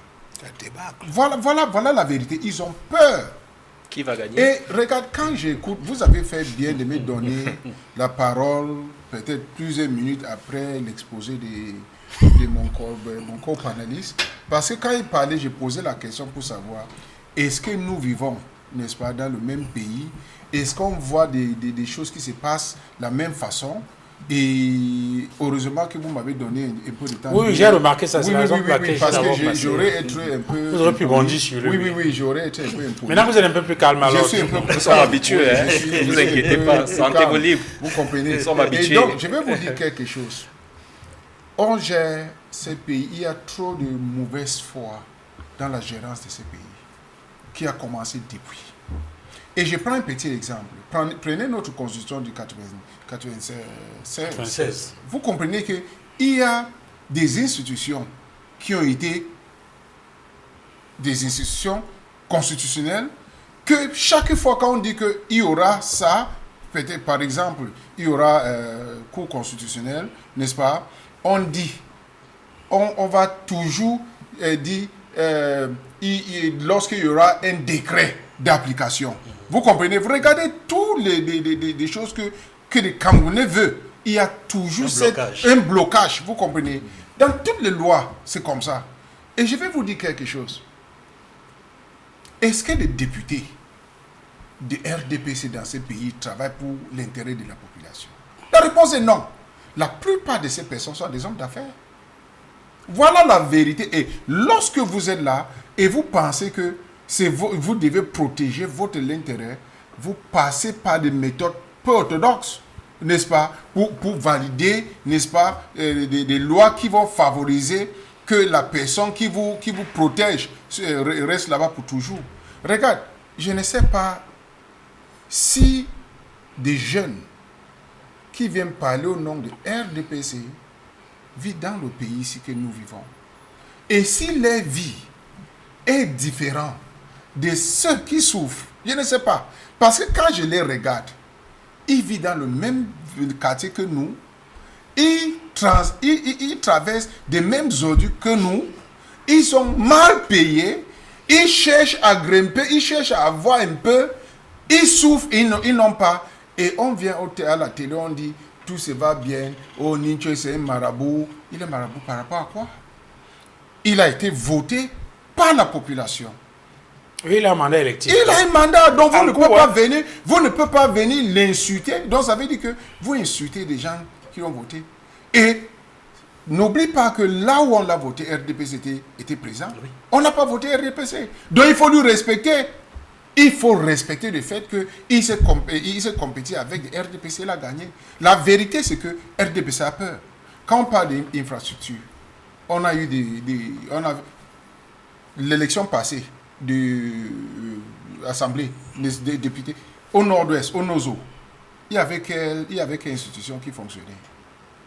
Il y avait même élection présidentielle qui vient de passer. On a obtenu des résultats 80 quelque chose de pourcentage dans des zones là où il n'existe même pas de bureaux électoraux.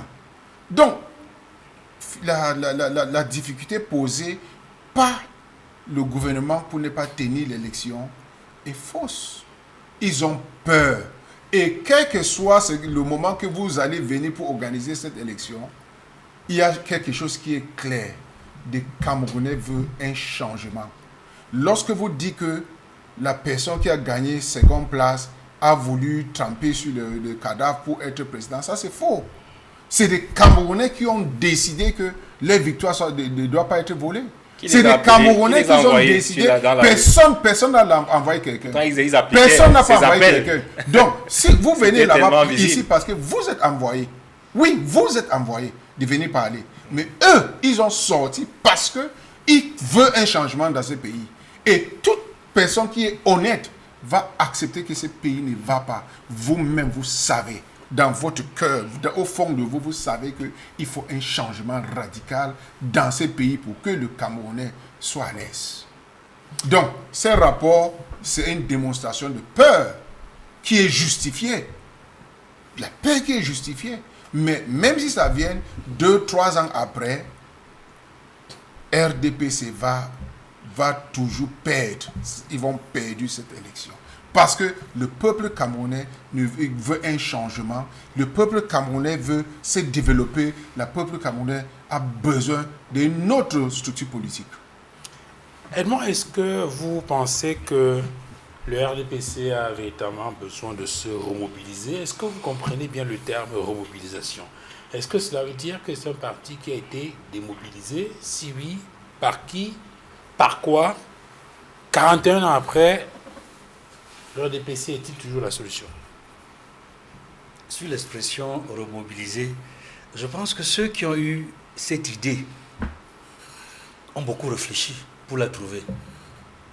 Parce qu'on se remobilise, parce que la mobilisation, on n'a plus le cœur à la mobilisation. Et pourquoi est-ce que les militants du RDPC n'ont plus le cœur à la mobilisation? C'est parce qu'ils ont été traumatisés. Et ils ont été traumatisés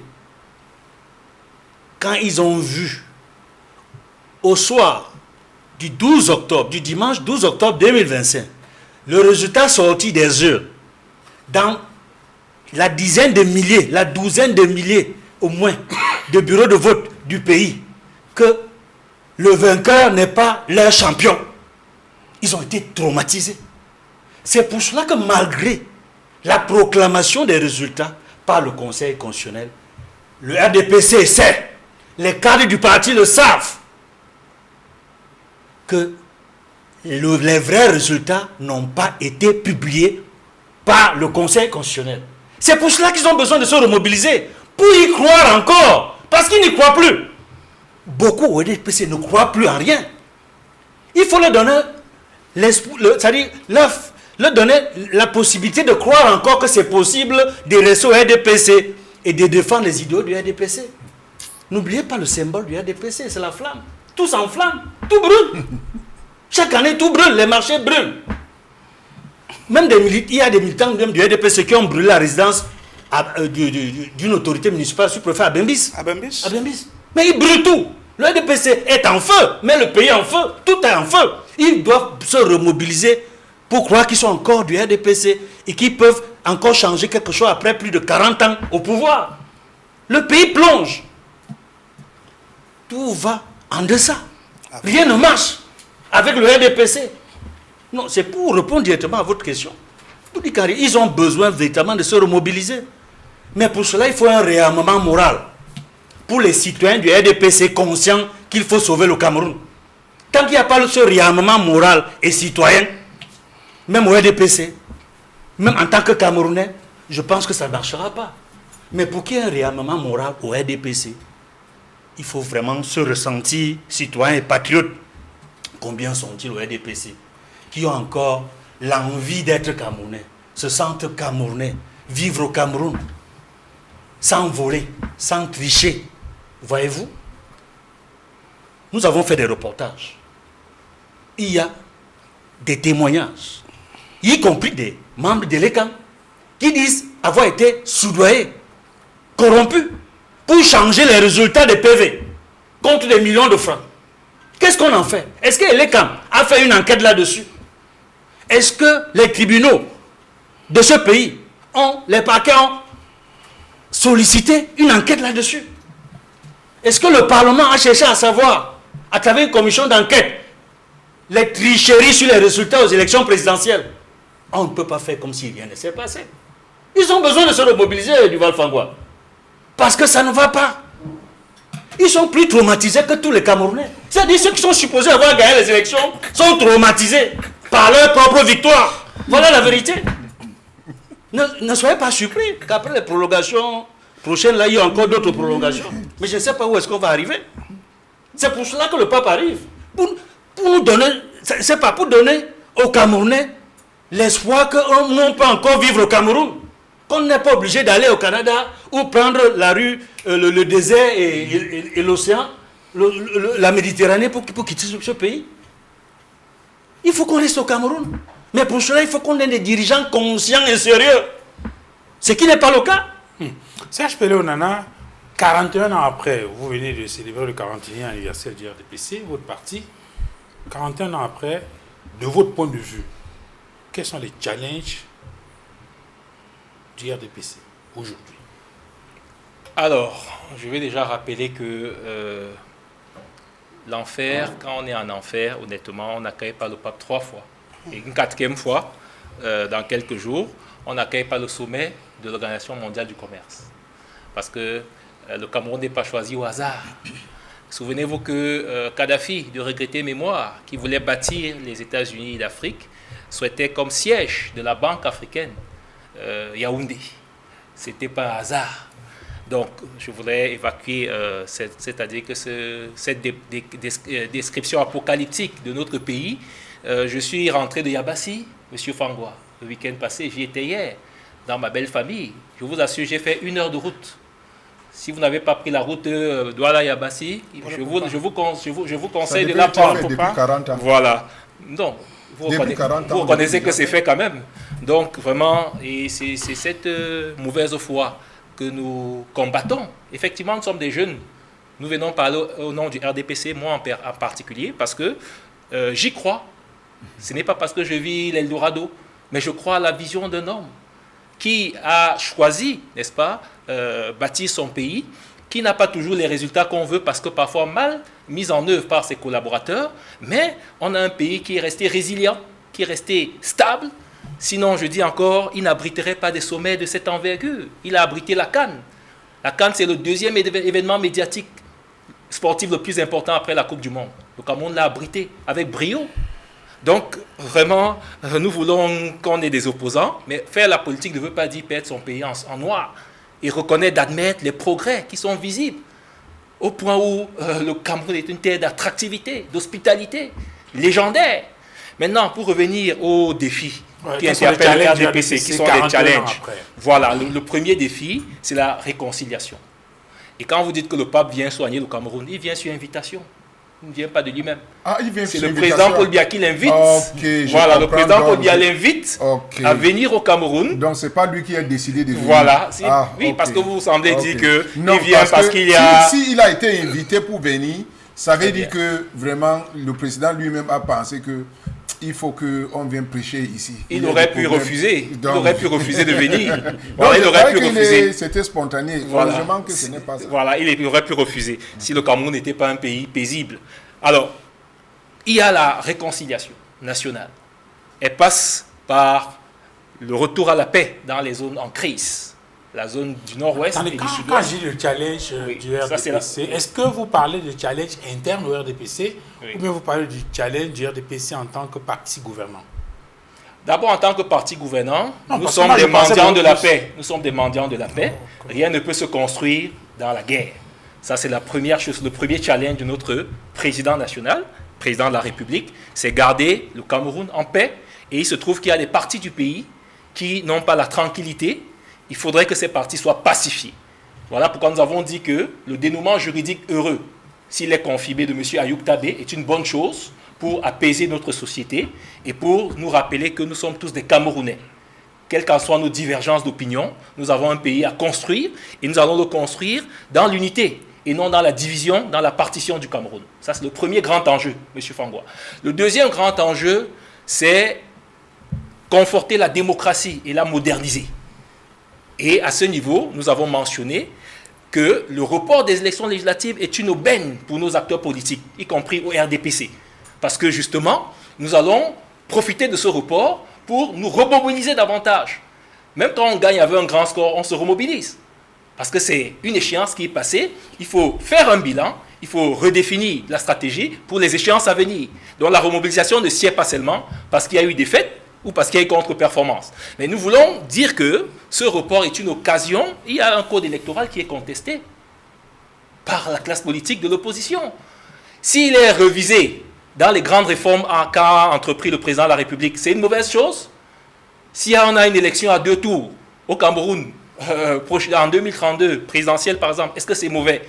Si on a un bulletin unique, est-ce que c'est mauvais? Donc, est-ce qu'il faut aller encore dans une élection, dans un contexte comme celui-ci, aussi vite? Est-ce que c'est mauvais? Ce n'est pas mauvais. Il y a une volonté de moderniser notre démocratie, de la rendre plus transparente, afin qu'on ait un système électoral qui soit inclusif et mieux accepté par tous. Alors ça, ce sont les Maintenant défis. en interne. Voilà, en interne. Maintenant en interne, 2 choses.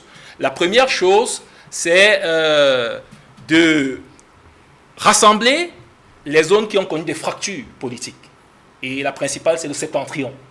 Parce qu'on a eu, n'est-ce pas, les démissions simultanées de l'UNDP et du ministre du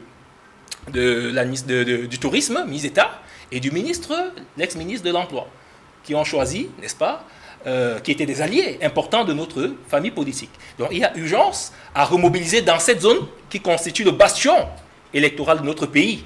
Et nous pensons que la redéfinition au sein du Parlement des cartes, avec justement le successeur constitutionnel du président Paul Biya, M. Abdoulaye Aboubakari, qui est le nouveau président du Sénat, et également un signal politique. Sa Majesté. Sa Majesté, merci, l'amido de Rebouba, je crois, et du Rebouba voilà, est un signal politique fort à l'endroit également de cette composante électorale stratégique.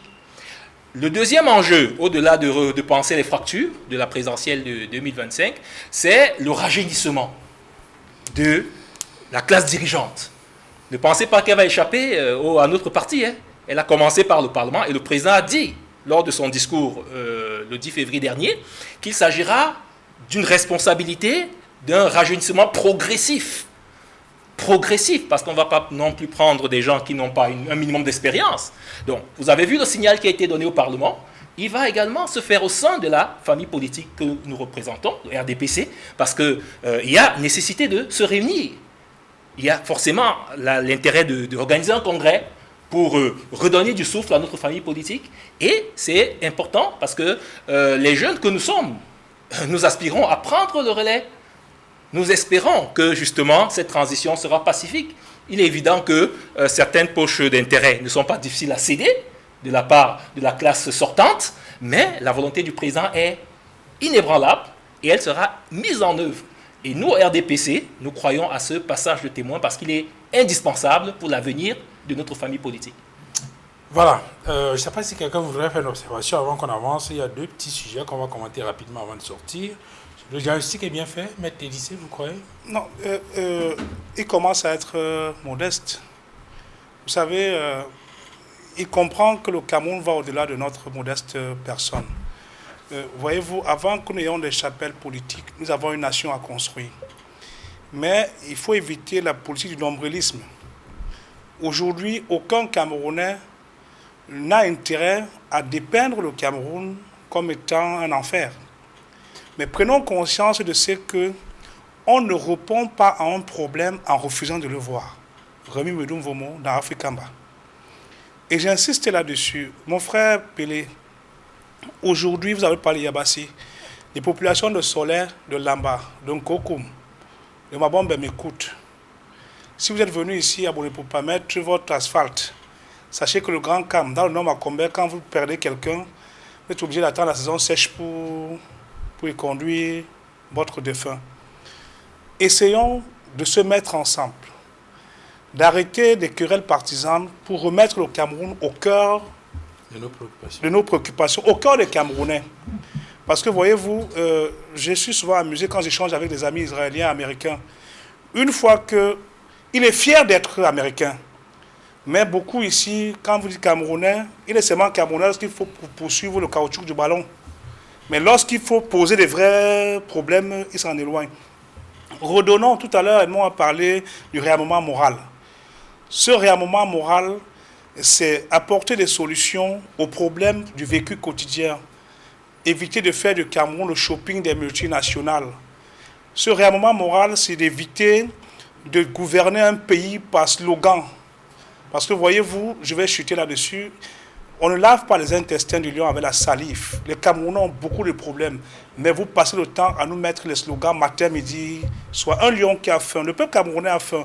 Le peuple camerounais a besoin de la santé, du travail, d'une éducation qui forme des créateurs de richesses et non des chercheurs d'emploi. Mais malheureusement, tous les jours, vous êtes dans les slogans. Et pour ceux qui tournent autour du président de la République, qui veulent distraire les Camerounais en croyant que c'est en multipliant les arrondissements, les départements et les régions qu'on résout le problème. Détrompez-vous.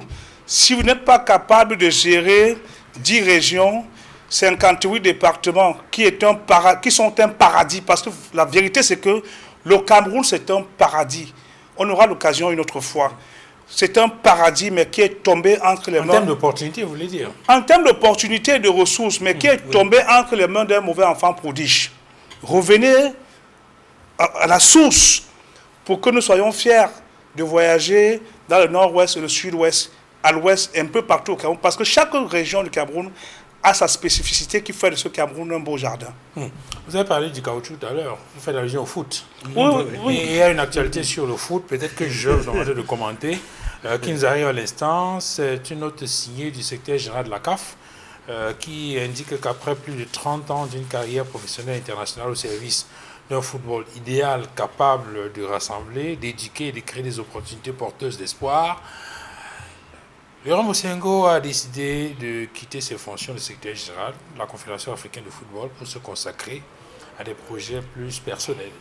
Vous allez commenter ça en quelques secondes tout à l'heure, à la fin de l'émission. Le temps pour être de nous dire comment on en est arrivé à une situation où, au cours de la 14e conférence ministérielle de l'OMC, Taïwan a décidé de ne pas venir. Non, ça C'est parti. Oui, ça ne surprend pas. Vous connaissez les problèmes entre Taïwan et la Chine continentale. C'est que, historiquement et diplomatiquement, nous sommes dans une situation où la Chine, depuis qu'elle est devenue, depuis qu'elle a été admise à l'ONU comme État souverain et indépendant, reconnu par l'ONU, la place qu'aujourd'hui la Chine occupe, était occupée par le chef qui était au Taïwan, Chiang Kai-shek, le rebelle à l'époque. Celui qui estimait que c'est nous la vraie Chine. Donc, c'est la Chine actuelle de Mao Tse-tung qui occupe depuis 1971, n'est-ce pas, le siège. Depuis cette époque. En fait, quand je parle de 1971, c'est quand le Cameroun a reconnu la Chine. Et dans les relations diplomatiques entre la Chine et le Cameroun, depuis l'établissement des relations diplomatiques entre la Chine et le Cameroun est resté sur sa position par rapport à cette question de Chine et Taïwan. Et il y a eu, sur la scène internationale, une réalité, c'est que quand vous êtes des pays qui reconnaissez la Chine, Taïwan ne vous reconnaît pas. Quand vous reconnaissez Taïwan, la Chine ne vous reconnaît pas. Donc, c'est une situation très, très, très embarrassante. Donc, je comprends cet incident diplomatique quand Taïwan dit qu'elle ne vienne pas. C'est parce que la Chine, nous avons accepté de travailler avec la Chine. En tout cas, le Cameroun a beaucoup plus à gagner dans une coopération avec la Chine qu'avec Taïwan. Oui, la Chine continentale. Parce que dans les relations internationales, il n'y a pas d'amis. Dans la relation, Il n'y a que des intérêts. Il n'y a que des intérêts. C'est ça la réalité. C'est vrai que ça aurait été souhaitable, si c'était possible, que le Cameroun puisse travailler avec aussi bien Taïwan que la Chine. Mais ne pas travailler avec le mastodonte qu'on appelle la Chine, puissance, membre permanent au Conseil de sécurité, c'est une erreur stratégique. Le Cameroun n'a pas fait d'erreur. C'est votre avis Oui, Monsieur Fangwa, pour deux raisons. La première raison est diplomatique et la deuxième raison est géopolitique. Sur le plan diplomatique, le Cameroun a toujours, et vous le savez, opté pour la non-ingérence dans les affaires internes de ses partenaires, aussi bien financiers que étatiques. Donc, le président Paul Biya est fidèle à cette démarche-là, même si, à l'inverse, on s'intéresse trop au Cameroun, on dit n'importe quoi sur le Cameroun. Le président Paul Biya ne porte pas de jugement sur les questions internes des États. Il respecte leur souveraineté et a toujours agi en toute neutralité. Deuxième raison, la raison géopolitique, c'est qu'il faut comprendre que la Chine est un partenaire stratégique du Cameroun. Et vous allez comprendre que la Chine a bâti son empire, M. Fangwa. J'y ai passé un séjour l'année passée, d'à peu près un mois.